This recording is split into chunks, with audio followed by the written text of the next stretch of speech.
Dice Mateo 28, 19, 20, así que esta es una porción que ustedes la conocen bien y espero que no solo la conozcan, sino que también la estén aplicando en su compromiso con el Señor. 19. Por tanto, id y haced discípulos a todas las naciones, bautizándolas en el nombre del Padre y el Hijo y el Espíritu Santo, enseñándoles que guarden todas las cosas que os he mandado, y he aquí, yo estoy con vosotros todos los días hasta el fin del mundo. Vámonos a Hechos 1:8, que también es una porción muy conocida. Con mucha frecuencia estamos compartiendo sobre esta porción.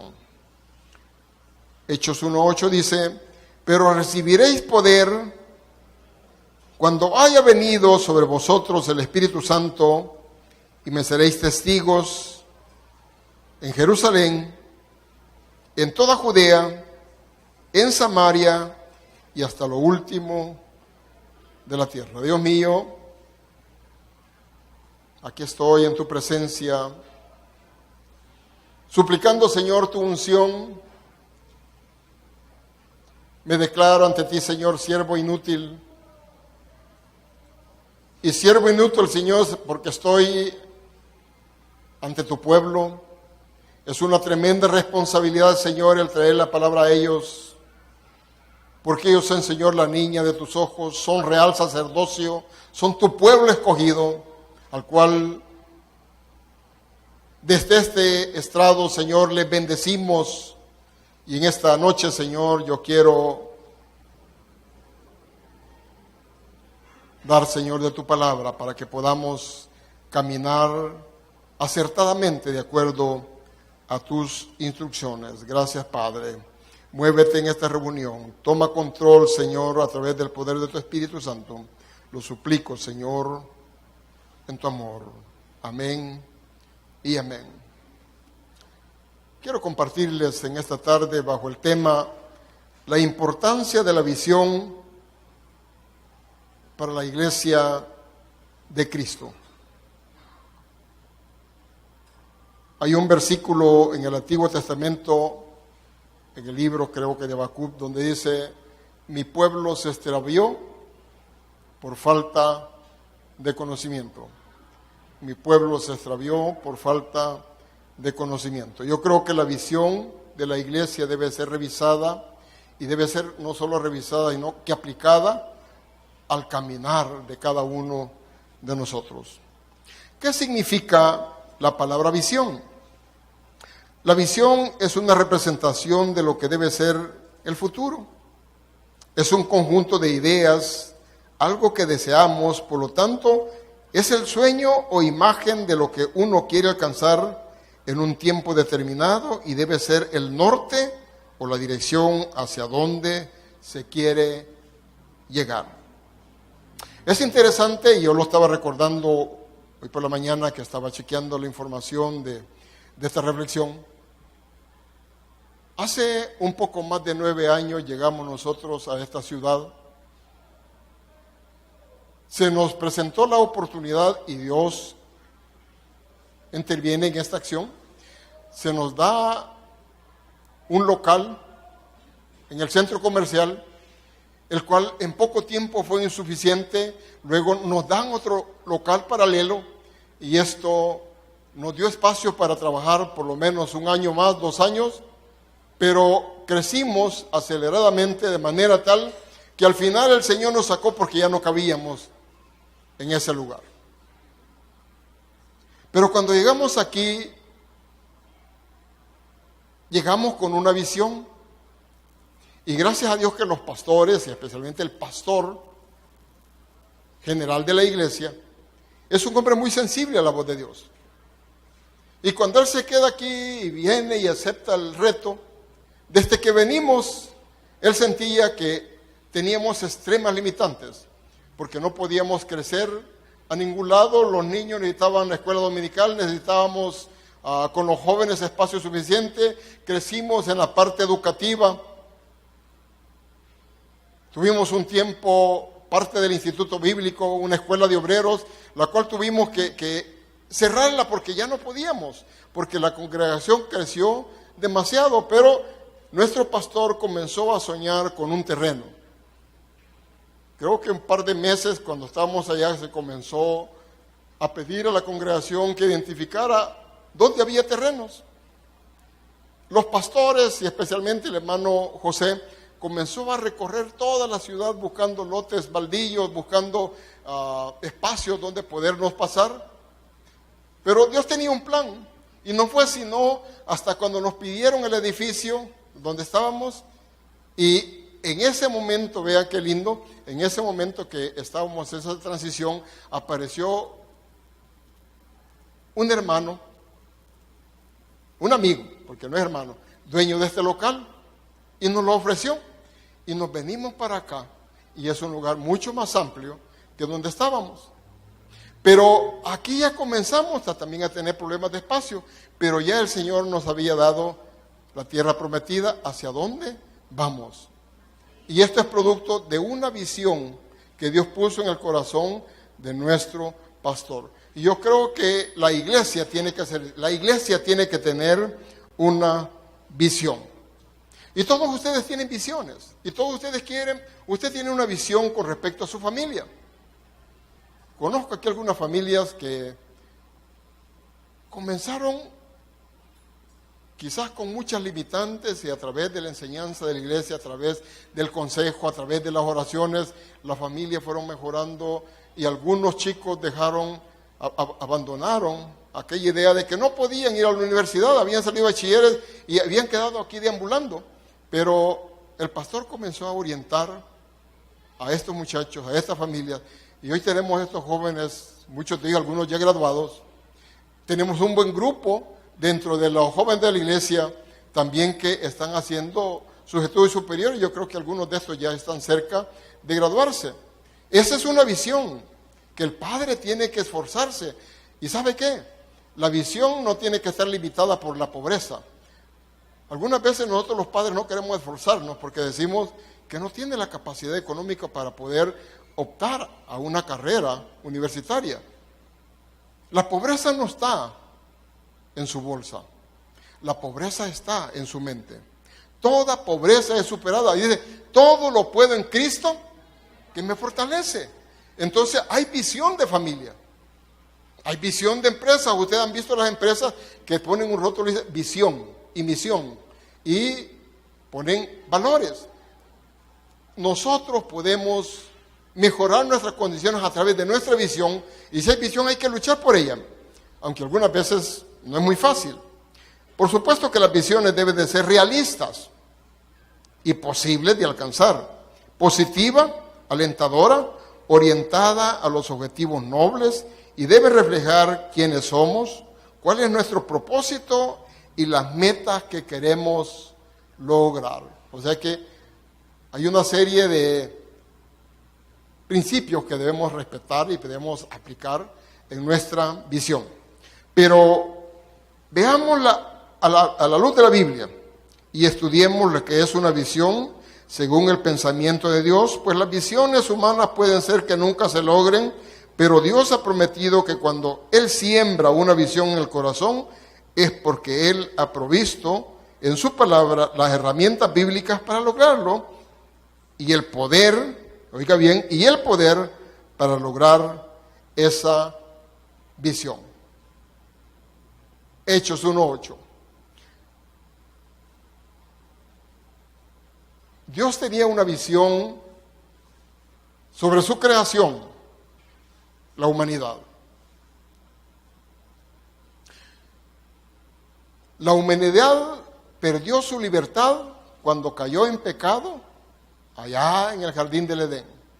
Y durante muchos años el hombre vivió condenado a la muerte eterna y cambió esto hasta que el Señor Jesucristo, hasta que el Padre envió al Señor Jesucristo para que muriera y nos diera la libertad de esa esclavitud de muerte. Dice Juan 3:16, porque de tal manera amó Dios al mundo que dio a su Hijo unigénito, para que todo aquel que en él crea no se pierda, sino que tenga vida eterna.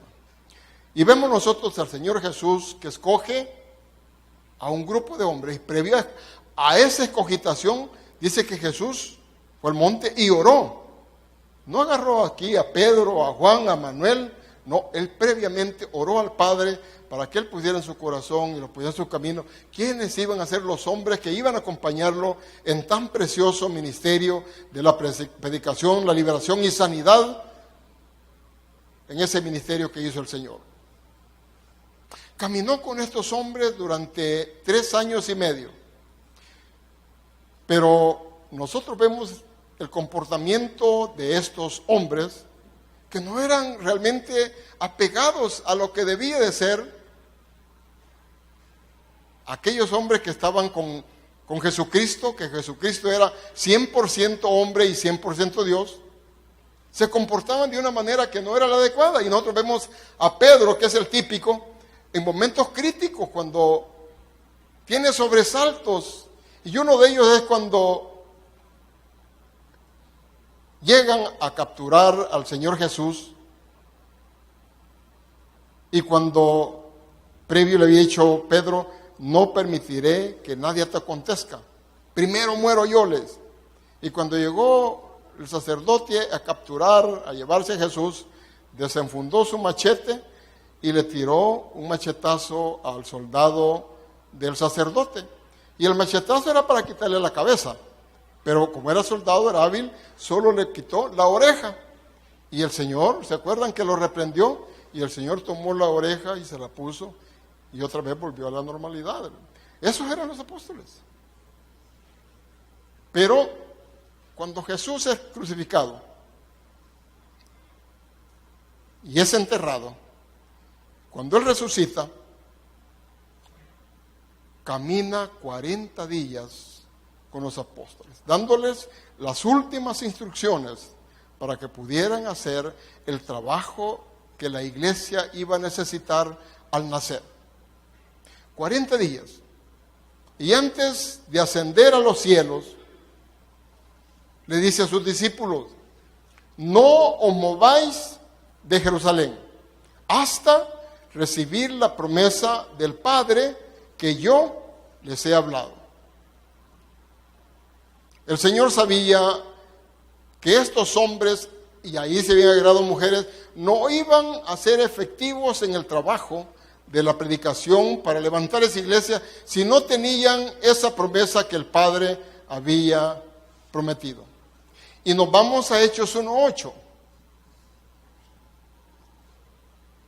Hechos 1:8, que dice, pero recibiréis poder cuando haya venido sobre vosotros el Espíritu Santo, y me seréis testigo, ¿dónde? En Jerusalén, en Judea, en Samaria y hasta lo último de la tierra.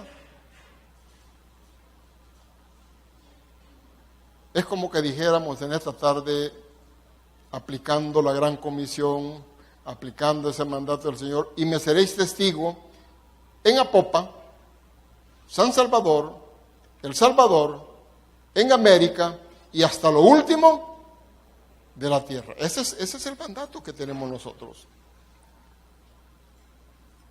Una iglesia con visión es una iglesia consciente del poder del Espíritu Santo. Una iglesia con visión es una iglesia consciente del poder del Espíritu Santo. Y Hechos 1:8 es donde recibe el poder la iglesia. Veamos despacio el versículo Hechos 1:8. Dice, pero recibiréis poder cuando haya venido sobre vosotros el Espíritu Santo. ¿Para qué? Para ser testigo. Y ser testigo palabra que viene del griego, que significa mártir. O sea que nosotros debemos estar dispuestos a ser martirizados por nuestra fe, en defensa de nuestra fe, y no tener miedo. La iglesia no solo nació con poder, sino también creció, conquistó y manejó la oposición con autoridad y poder. A pesar de no contar con la ayuda de la tecnología, la iglesia creció porque dependía del Señor. Si nosotros revisamos la historia, cuando nace la iglesia, nace en el día del Pentecostés. Y les decía, 50 días, 40 caminaron con el Señor y les dijo el Señor, no os mováis de Jerusalén, y se quedan en el aposento alto esos 10 días. Y durante esos 10 días, ¿qué pasaron haciendo? Orando y ayunando. Habían 500 personas. De los 500 únicamente terminaron esa jornada 120. El resto, el 75%, se fue. Posiblemente esperaron 2, 3 días, donde vieron que no ocurría nada. Se iban yendo, se acordaron tal vez de la vaca, del camello, y comenzaron a retirarse, pero ese 25% que se quedó fue el que recibió ese poder y recibió esa experiencia tremenda, porque dice en Hechos que descendió fuego sobre ese lugar. Y hubo un estruendo tremendo que se sintió y se oyó en toda la ciudad. Y todos los habitantes, esa era una ciudad que concurrían de diferentes nacionalidades, y todos los habitantes fueron a ver qué pasaba. Y cuando llegan a ese lugar se encuentran con que aquel grupo de galileos, la mayoría galileos, los galileos eran gente no muy instruida, incultos. Sin embargo, cuando llegan a ese lugar, todos estaban hablando en otras lenguas. Viene uno que era árabe, otro que era fenicio, y ve que, oye, que están hablando la lengua materna de ellos. Y dice, ¿y este por qué habla mi lengua? Y comenzaron, y no solo hablaba su lengua, sino que estaba dándole un mensaje posiblemente señalando su condición de vida y su necesidad de Dios. Y comenzaron a preguntarle a Pedro qué estaba pasando. Y Pedro, a explicar, iba cuando aparece allí esos escépticos que le dicen, no hombre, si estos están borrachos. Entonces Pedro se levantó y dijo, no están borrachos, porque en Israel a las 9 de la mañana no podían estar tomando. Entonces le da la oportunidad a Pedro de poder dar su primer discurso. Y les decía, Pedro era un hombre que tenía dificultad incluso para comunicarse. No era muy dialéctico, tenía dificultad de su oratoria. Sin embargo, en esta oportunidad comienza a dirigirse a todo aquel grupo de personas que habían llegado a ver qué estaba pasando ahí. Y dice que al final del discurso aceptaron a Cristo más de 3,000 hombres. O sea que no fue Pedro, no fue la habilidad, no fue la capacidad, no fue la oratoria, no fue la dialéctica de Pedro, porque Pedro no era capaz de hacerlo así, ¿no? Él no tenía esa habilidad, sino que fue el Espíritu Santo que lo había tomado y que pudo comunicar el mensaje, y nosotros vemos ese impacto. Ahora, una iglesia con visión es consciente del poder del Espíritu Santo.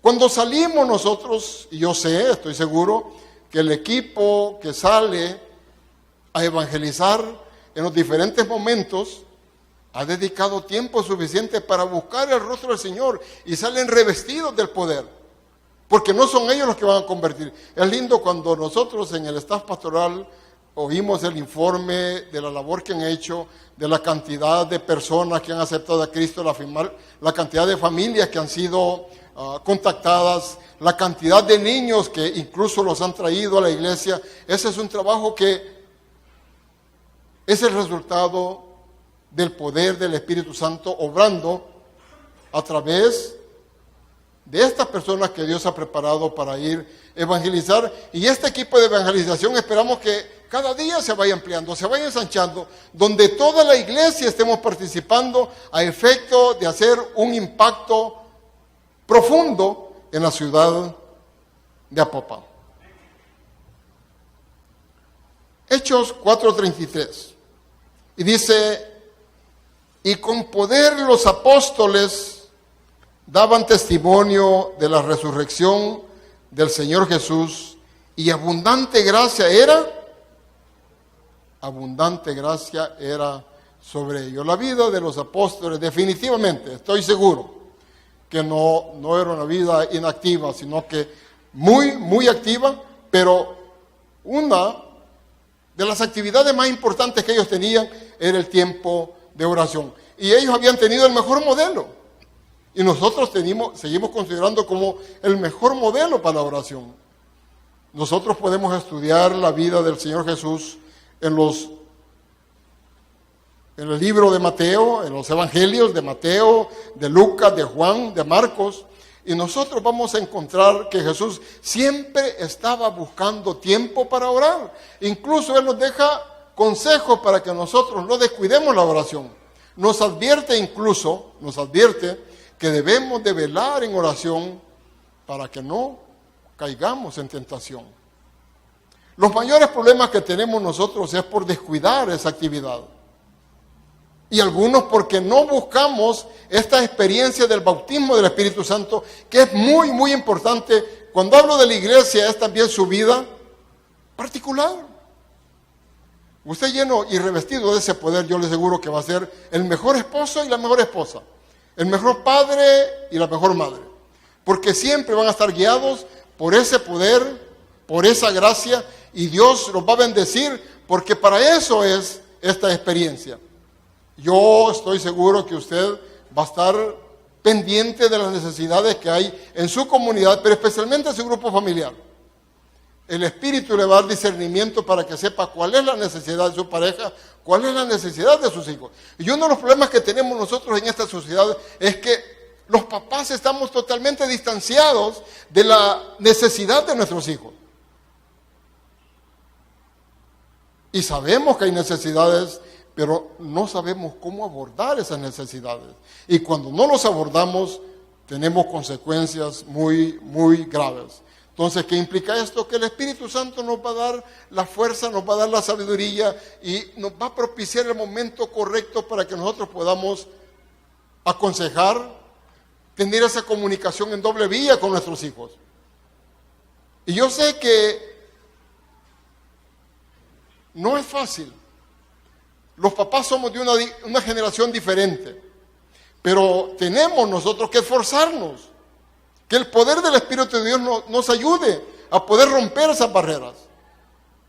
Venimos nosotros de una generación del radio, de una generación del televisor en blanco y negro, y logramos entrar al televisor de colores y ahora con el plasma, y poco a poco mi generación ha ido tratando de ajustarse, pero de repente nos encontramos con la generación Millennium, una generación que está absorbida por la tecnología, que nos superan terriblemente a los que pasamos ya de los ENTA. Y el esfuerzo nuestro para poder aconsejar, para poder ayudar, no es fácil. Pero el Espíritu de Dios está por sobre la tecnología y nos puede dar la habilidad, el poder y la autoridad para poder extender la mano a nuestros hijos. Así es que el bautismo, el poder del Espíritu nos lleva como persona, como familia, pero particularmente como iglesia, de victoria en victoria. Su poder penetraba el paganismo. Hablamos de la iglesia primitiva. Su poder, el poder del Espíritu Santo, penetraba el paganismo, sanaba a los enfermos, levantaba muertos, echaba fuera demonios, sacudía ciudades enteras con el Evangelio. La iglesia actual necesita urgentemente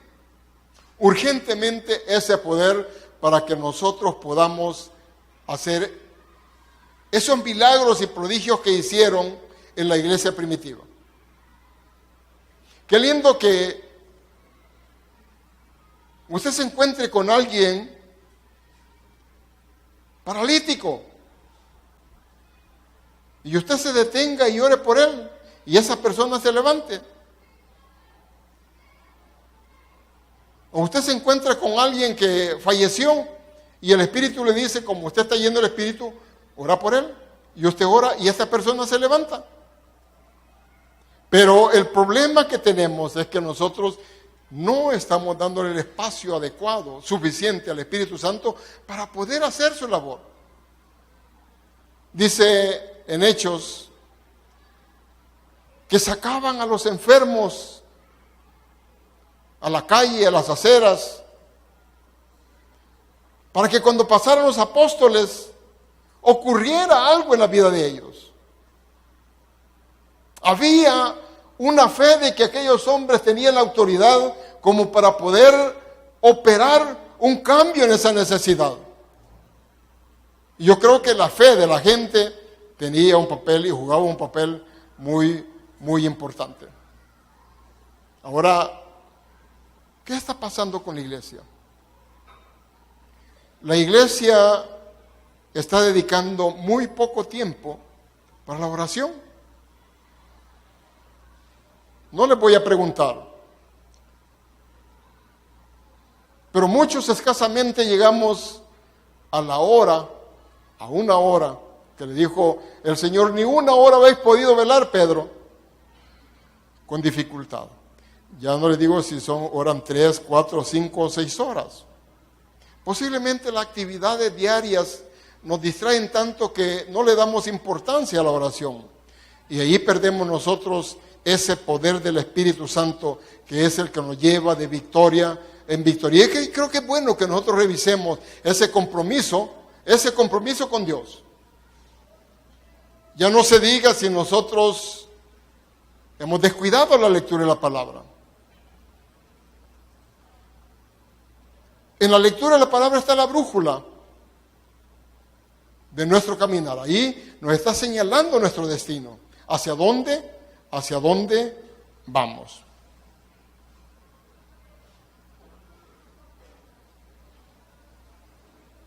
Cuando uno lee la vida de los apóstoles, realmente es impactante. También una iglesia con visión es una iglesia que testifica. Una iglesia con visión es una iglesia que testifica. Otra vez, Hechos 1:8, me seréis testigos. Y me seréis testigos. No hay una pregunta ahí, ¿y me podés ser testigo? ¿O queréis ser testigo? Sino que es una orden. Yo acepto a Cristo, tengo una relación, una experiencia tremenda con Él, y la orden es, y me seréis testigos, y recibiréis el poder cuando haya venido sobre vosotros el Espíritu Santo, y me seréis testigos en Apopa, San Salvador, y hasta lo último de la tierra.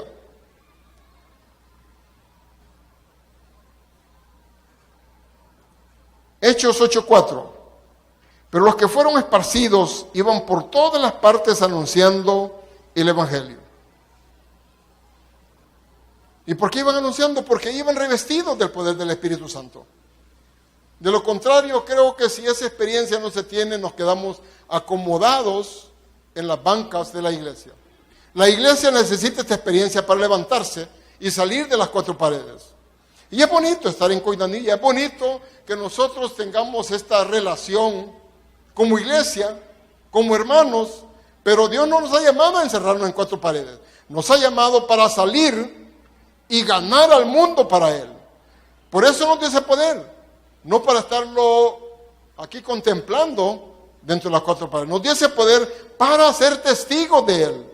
Y si es posible, sufrir el martirio en defensa de la palabra. Muchas iglesias consideran que la evangelización no es importante.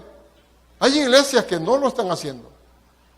Hay iglesias que creen que no es trascendente para ellos y se han conformado con 20, 30, 40, 50. Pero ellos creen que, y les preocupa que llegue más gente porque están creciendo demasiado y ¿dónde los van a poner? Cuando hay visión, el pastor y su gente, y ven que ya no cabe, pues tiene que irse y buscar otro lugar. Pero qué tristeza que pierde la importancia la evangelización porque el espacio del lugar donde están solo caben 100 y ya no caben más y ya no evangelicen, así quedémonos.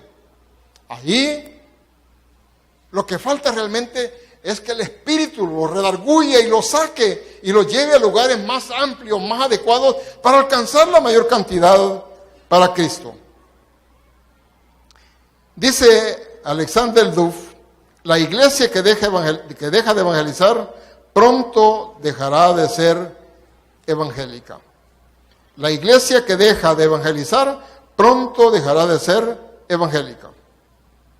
Las iglesias que están prosperando, creciendo y expandiéndose rápido son aquellas que han escogido la visión de alcanzar a otros para Cristo. Muchas iglesias se han conformado como están, pero Dios no los ha llamado a testificar. Nadie podía frenar al apóstol Pablo en sus prédicas. Veamos Hechos 13:42. Pablo es uno de los típicos casos de hombres de Dios que no los podían frenar haciendo su labor. 13:42 dice: cuando salieron ellos de la sinagoga de los judíos, los gentiles le rogaron que el siguiente día de reposo les hablase de estas cosas. Y Hechos 14:19 al 22 dice, vea qué lindo lo que dice aquí del testimonio de Pablo. Entonces vinieron unos judíos de Antioquía y de Iconio, que persuadieron a la multitud y habiendo apedreado a Pablo, le arrastraron fuera de la ciudad pensando que estaba muerto. Pero rodeándolo, los discípulos se levantó y entró en la ciudad. Y al día siguiente salió con Bernabé para Derbe, después de anunciar el evangelio a aquella ciudad y de hacer muchos discípulos, volvieron a Listra, a Iconio y Antioquía, confirmando los ánimos de los discípulos, exhortándoles a que permaneciesen en la fe. Vea qué interesante. Había sido apedreado Pablo. Había sido dado por muerto y lo arrastraron y lo tiraron a la puerta de la ciudad. Cualquiera con este acontecimiento hubiera dicho, no, yo hasta aquí llego. Ya basta, ya me dieron por muerto, estoy todo maduro de las pedradas, tal vez apaleado, pero no. Se levantó y siguió en la misión, en la gran comisión que el Señor le había encomendado. Y qué lindo un final como el de el apóstol Pablo. Cuando llama a su discípulo y le dice, Timoteo, estoy a punto de ser sacrificado. Él sabía que iba a ser muerto, lo iban a degollar. Dice, estoy a punto de ser sacrificado. He peleado la buena batalla, he acabado la carrera, he guardado la fe. Por lo demás, me espera la corona de justicia que me dará el Rey justo, y no solo a mí, sino a todos aquellos que aguardan mi venida. Qué convencimiento más tremendo que había en este hombre. Y es probable, muy probable. Pablo era griego, Pablo era judío y además era romano. Y muy probable que le dieron la oportunidad de poder negar su fe para que no lo sacrificaran, no lo martirizaran. Pero Pablo en diferentes momentos dijo que él prefería estar con el Señor porque era mucho más hermoso. Sin embargo, decía, por causa de vosotros, sus discípulos, sigo aquí con ustedes. Pero Pablo prefería estar con el Señor. Ese realmente es un convencimiento que debíamos de tener todos. Pregunto, ¿alguno de ustedes tiene miedo a la muerte? Si le toca morir, así sin muerte sacrificial, si le toca morir ahora, ¿está listo? ¿No le preocupa morirse? ¿Sabe a dónde va si usted muere hoy? ¿Está seguro? ¿Y está seguro? ¿Está seguro de que está seguro que va con el Señor? ¿Podría usted decir como Pablo, he peleado la buena batalla? Y sabe que las más grandes batallas las peleamos ¿dónde? En el hogar, donde deberíamos disfrutar la más tranquila paz, donde debería haber armonía, es donde venimos y desatamos las más grandes guerras. Grita en su casa porque no puede gritarle al jefe. Allí se llega a desahogar con los hijos, con el chucho, con la esposa. Y ahí es donde nosotros tenemos que tener realmente un momento de solaz, un momento de esparción. Allí donde nosotros podemos perder nuestra propia salvación, porque usted incluso algunos están viviendo con su pareja, con meses y posiblemente con años, con resentimientos, con odios. Y sabe que después del Padre Nuestro dice, si vosotros no perdonás a tu hermano, pues tampoco el Padre te va a perdonar. ¿Y qué pasa si yo estoy con esa intriga, con ese pleito, con ese conflicto y muero hoy? Definitivamente, mi amado hermano, te vas al infierno. Porque tenés que pedir al Señor que te ponga un espíritu de perdón. Y poder decir al Señor, ok, estoy listo, Señor. Podés tomar la decisión de llevarme.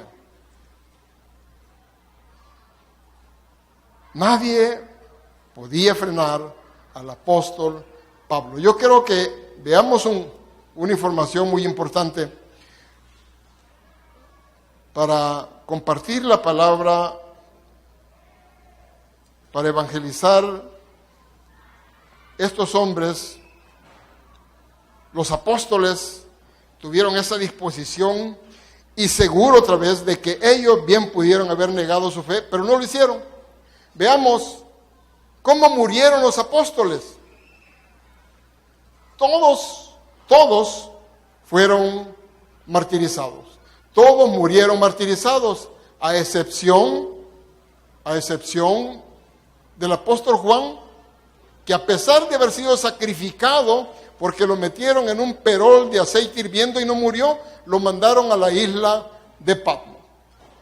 Marcos fue arrastrado por caballos, murió en Egipto y Alejandría.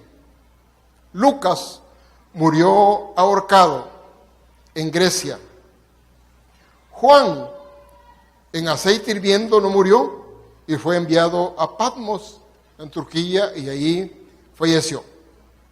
El apóstol Pedro fue crucificado de cabeza en Roma, y dice la tradición de que previo a ser sacrificado Pedro, sacrificaron a la esposa, y Pedro le aconseja a su esposa, sé fuerte, el pueblo nos está viendo, el Señor nos espera. Después le tocó el turno a él. ¿Y qué pidió Pedro? Dijo, yo no soy digno de morir como murió mi Señor. Y pidió que lo crucificaran en forma invertida, o sea, de cabeza. Santiago fue arrojado del pináculo del templo. Desgraciadamente no murió y lo terminaron matando a garrotazos. Ese fue el sacrificio de los apóstoles. Y yo les digo, ellos pudieron haber renegado a su fe, sin embargo estuvieron listos a morir en defensa y por amor a ese Cristo que los tiene ahora en gloria. Bartolomé, desollado por látigo, murió en Armenia. Andrés, crucificado en Israel. Tomás, atravesado por una lanza en India. Judas, muerto por una lanza en Jerusalén. Matías, apedreado y luego decapitado en Israel. Pablo, torturado y luego decapitado en Roma. Hechos 1:8 se cumple aquí. Pero recibiréis poder cuando haya venido sobre vosotros el Espíritu Santo y me seréis testigo. Y estos hombres realmente fueron testigos y son nuestra inspiración para ver al más allá. Nuestra mirada no tiene que estar puesta en esta tierra, nuestra mirada tiene que estar puesta en el más allá y estar dispuesto a hacer el máximo sacrificio por compartir la palabra del Señor. Y acuérdense, no se aferren a esta vida. Ustedes y yo somos efímeros, somos pasajeros, somos peregrinos y más temprano que tarde, vamos a partir de esta tierra. Y qué precioso que sea con ese mérito de poder haber servido en nuestra vida al Señor. Ahora, una iglesia con visión es una iglesia que da. Es una iglesia que da. ¿Dar o no dar? Esa pregunta nunca se la hizo la iglesia primitiva. Ellos daban y por eso nunca les faltó fondo para llevar a cabo la obra de Dios. Hechos 4:32 dice: y la multitud de los que habían creído era de un corazón y un alma, y ninguno decía ser suyo propio nada de lo que tenían, sino que tenían todas las cosas en común. ¿Se imaginan ustedes? No es una comunidad tan pequeña, porque hicimos relato bíblico de qué aconteció el primer momento cuando Pedro da su primer discurso. Estamos hablando ahí de 3,000 personas, más los 120, eran 3,120. El segundo discurso hay 500 personas, estamos hablando de 8,120, más los que se agregaban. Yo creo que estamos hablando de una comunidad mayor de unos 20 o 30,000 personas.